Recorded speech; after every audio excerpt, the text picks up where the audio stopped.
नमस्ते, कुरा गरौँ पहिले यो र 10 जनाले थोरै नुन हालेर यसमा हालेर चेस कमिला राखेर आधा काट्नुहोस्।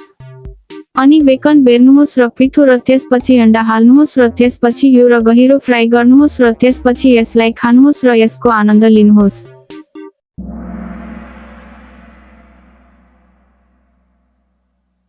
मैले डिप फ्राई बेकन चीज बर्गर बनाएँ। 3, 2, 1 पटक। पहिले यो हो र 10 जनाले थोरै नुन हालेर यसमा हालेर चेस कमिला हालेपछि आधा काट्नुहोस्।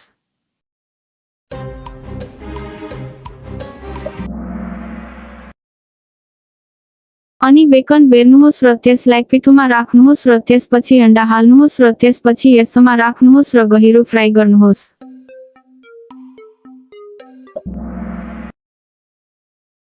अनि खानुहोस् र आनन्द लिनुहोस्।